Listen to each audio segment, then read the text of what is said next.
Hello, my name's Rob and welcome to Swift Slots. So in this episode you may notice that I've gone back to 143rd and I've acquired a few extra cars. Now this is for a very good reason. In about a week's time or so I'm going to be holding a proxy race for 143rd scale cars, of which there'll be a die-cast element to it as well. So I don't have any die-cast ready to go slot cars, but I soon will have once I've converted all of these. Now there is a plan for this, and that's what I'm going to be showing you in this video. So I'll get you down on the bench and I'll show you all these cars one at a time, and I'll also describe my plan in this video to get these die-cast cars into slot cars. So I'll show you these cars one by one, show you what I've got. I've got this awesome Aston Martin Vantage. Now this one won't be raced, it'll just be for me for fun, because the paint job is just beautiful. I have a McLaren which will be raced. It has opening doors at the moment, but they'll be gone. All the hinges will be taken away. I have an Audi. Same deal, opening doors, but they'll be going. It's very light. I reckon this one will make quite a nice slot car, all liveried up, ready to go as well, which is helpful. I have two Renaults.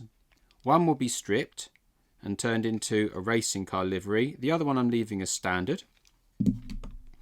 I have this beautiful old classic car. Again, this one's just going to be for fun, but I think this will just look awesome going around the track in its own sort of plodding way. I just think that'll look really, really pretty. I have this rather nice BMW. Again, opening doors, they'll be sealed shut. I reckon this one will make a nice car as well. It's very light, reasonably light. And I have this Audi, another Burago. These are very good, these Burago cars. They're very cheap and they're pretty light. I reckon they'll make good slot car conversions, even though they'll be die-cast.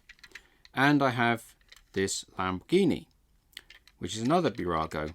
Same deal. These three here are all the same brand cars, and they're all approximately the same weight. This one's a tad heavier because it's a little bit bigger, but it's still not wildly heavy.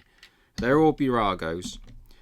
And last but not least, I have my old Carrera Go 997, which you will remember from the other videos. Now this has had a rocket put up its derriere since the last video, and I can tell you that it's totally transformed the way this car runs. It's now extremely competitive and absolutely 100% ready to go into the proxy race.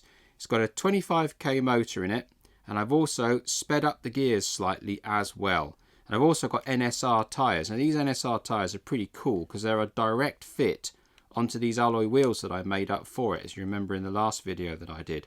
So between the grippier back tyres, the much faster motor and the slightly faster gear ratio, this car is now a really good, really fast car. But obviously this will be put into the plastic category of the proxy race coming up. And the two cars that I'm electing to go into the die-cast category will be the Renault and the Audi, because they're basically the lightest die cars out of all this selection here. And I think they'll be the ones that will perform the best. There's not a huge amount of overhang on the back of either of these two cars, as opposed to something like the BMW, where there's quite a bit of overhang. Also the wheelbase is a bit longer as well. So I think that overall these two cars will be the better option. Plus there's no doors, so there's no door hinges to worry about, and they're fairly light to start with. So these are the two that are going to be converted for the proxy race. The others will get done over time, and I'll feature those on the channel as well, but we'll do those as we go. So my plan for converting these cars into slot cars is here. This is what I'm going to be doing in this video. So this is a little drawing that I've made of what I propose to make. Now, casting resin is my business. That's what I do for a living. I make models, I cast them into resin and sell them as a product. So this for me is bread and butter.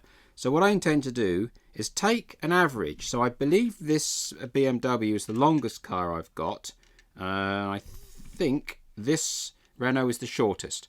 So I'm going to take those two cars and make sure that this chassis is longer than the longest car that I've got. Also, the wheelbase, make sure that I've got the widest car. And I think the longest chassis is this classic car, and it's a hell of a lot longer in the back end than the BMW. So I shall take the length of this one with the width of this one and the wheelbase of this one and the wheelbase of my shortest one, and make sure that my new sub chassis will cover everything that I've got on this table, and I may even go a little bit more to cover a little bit more as well. So what I found as my test mule for my 997 are these 27k motors from Pendle Slot are the business on an 8-tooth pinion, and I put some of the pinions on ready to go already, so they're going to be used as standard.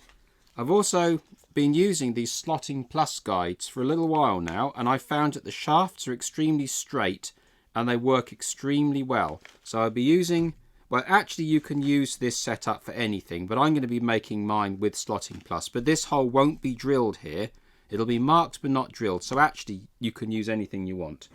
And then for the wheels, I've discovered these Carrera Formula 1 back axle sets. They're £3 a piece, so they're no money at all. They come with brass bearings, front and rear wheels. They're actually the same diameter, but the rear wheels are slightly wider than the fronts. So this will be my standard diet for the chassis that I've got marked out on this piece of paper. All tested using my 997 and proven to work. Obviously I haven't mentioned tyres. So what will happen is, in a few videos ago I showed you the rubber kit that I've got for making PU tyres. So I'm going to be making a PU tyre as a direct fit onto these Carrera Formula 1 axles, so that when you've created your running chassis, you can also get a set of tyres to go straight onto these wheels and fit nicely inside the 1/43 scale wheel arches. Now I'm not saying that every single car is going to accept these tyres. There may need to be a little bit of easing of some of the wheel arches. You know, that's just the way it is. I mean, the difference between these two arches isn't ginormous, but it is there. So I should be making a master, or 2 masters, or 4 masters actually, for a set of wheel moulds. Then I should be casting them in rubber, and then casting them in rubber again for the finished product. I will also be making this chassis from plastic card, so that this axle can clip straight into the back, using the bearings provided, using the gear provided, which is a 27 tooth, and then using these slim can motors, 25k, although the 18k ones would also fit as well, but they're a little bit slow in my experience, on an 8-tooth pinion, which is a standard slotted inline 1.5mm shafted pinion gear. So you got 1.5mm shafted 8-tooth pinion gear onto a standard Carrera Formula 1 back axle with the bearings. Now, bearing in mind there does appear to be differences in gearing, so make sure that if you go down this route, you make sure that these standard pinions go onto these standard gears, because there is a gear set that is smaller. It's Carrera Go size, but it's still on these Formula 1 axles. I've just found that out myself. So make sure you get the full size gear, or the Carrera Go, whatever, as long as they match.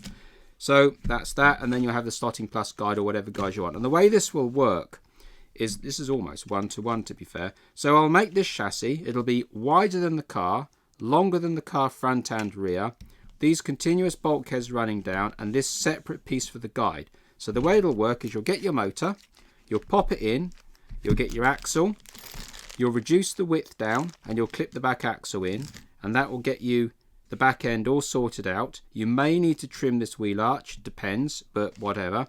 You will definitely need to trim the back of the chassis and the front of the chassis to make sure it goes into your car. And then also there'll be a dotted line or a line along here, so that when you get your wheelbase exactly in the right position, you can mark it out, drill your hole, and then pop your front axle straight in through, and obviously then cut out your wheel arch and trim the front, trim the sides, trim anything you want. So this is just basically a uni-made test bed, or uni-made chassis for basically anything. As a universal chassis for basically any car you want. Any of these should fit it, and you can crack on, and you can convert all of your 1/43s into slot cars using this 2-piece resin cast mould and these basic parts here. That's what it'll be set up with. So between these parts and your die cast car and a little bit of work, but not too much, you should be able to turn any 1/43 scale die cast car into a slot car. And that is what I'm going to be doing in this video now. I'm going to be making this whole pattern. I'm going to be putting it into rubber, and then I'm going to be casting it into resin, and then I'm going to be using that resin casting set, turning it into a full-blown slot car to convert this Audi and this Renault into my 2 proxy slot cars for the die-cast section of the upcoming proxy race. So, let's crack on.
And that's it, the parts. So here is the basic chassis. I just need to put a coat of paint on the bottom of it. So you've got these pack of pieces on the side with the lines scribed at exactly the same level as the center line of the rear bearings to refer to the front axle when you're ready. And this is your front guide mount. Now, as you saw, I've drilled the hole through so that I could get my guide set up in it, and then I filled the hole back up with filler, so those will become depressions when it's cast into resin, so that you can drill your own hole to whatever size you want, but you've got a reference point there to guide you. So they will be cleaned up in a minute before they go into rubber. Here is your rear motor mount, which once your motor is clipped into the chassis, just slides over and you can hold your motor into place. So I'd recommend that you solder your wires through on the motor first and then pop your motors through this mount and then slide it on. But you could always chop all this away if you wanted to.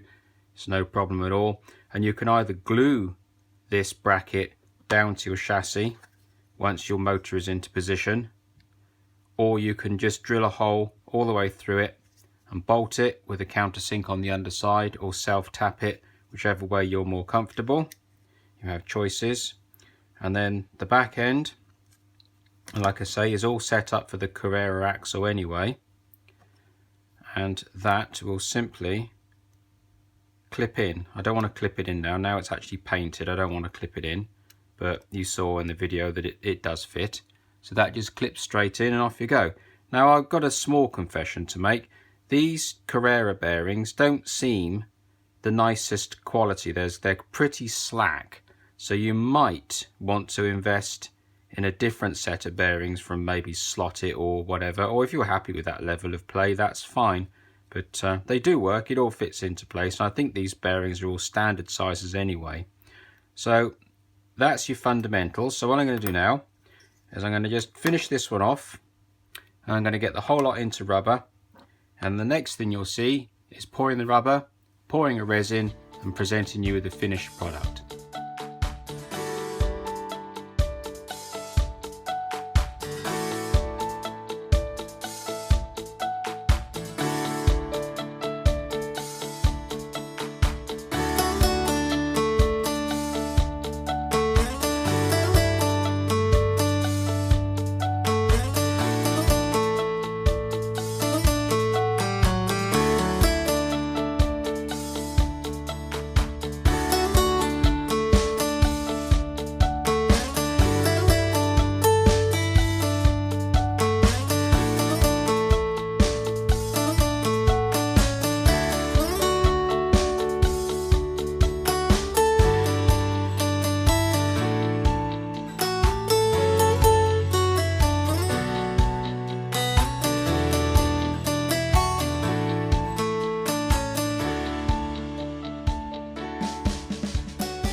So there we are, the finished chassis, all in resin, ready to go. And here we have the front guide block and the forward mounted motor mount. So what you do, you take your chassis and you take your rear axle, drop it into place like that. Take your motor, complete with pinion fitted on there, and pop him in like that. And take your forward mounted motor mount and slide him into place and lock him in. And that's it, done. Now, as I said before, you can either glue this motor mount in or screw it in with a countersink from the underside, or whatever way you want to do it. Hot glue it in maybe for a slightly more permanent but removable solution. Whatever you want to do, that's all good. And then what you'll need to do is get your front axle into place. And the way you do that is to take your donor car, in this case my Audi TT that I've pre-stripped, ready for the job. Measure the wheel centers exactly, and then apply that dimension, whichever way you want to, onto your chassis, just like this. So lining up the caliper with the middle of the rear axle and making a mark on the front of your chassis. Now, hopefully you'll be able to see here, but I've put a scribe line right along here, which is the exact position as your rear axle. So anywhere along that scribe line is exactly the same as the height of your back wheels. And that's that. Then once you've done that, you've got your front axle in, you then get your guide mount, drill a hole in the middle of it to suit your guide, potentially shaving down some of the height here or rebating in the underside for a spring. Whatever you want to do, make that work on your front guide. and then you can put it in between the frames and it slides back and forth to whatever position you want. Now hopefully with your front axle it'll clear the mount easily because of that taper. However, if it doesn't, you can just scallop out and allow some clearance for your front axle. You may also, well you will also, need to cut a hole in the bottom to allow at the very least the guide to come through. You may find that this needs to come down much further, so you may need to chop out a whole square and allow this whole guide block to come down flush with the bottom of the car. It all depends on your guide setup completely, but this is completely customizable. You can do whatever you want with it and position it in whatever position you want, up, down, front or back, makes no difference. It's all there for you to do what you need to do with. And once you get this in the correct position and you're happy with it, with the car on the setup block and everything else, you just glue this permanently into place with a bit of super glue. A bit of the thin Zap will work brilliantly. Now this is perfect for this job because this is unbelievably thin and it will get you into a lot of trouble very, very quickly. So just be aware of that.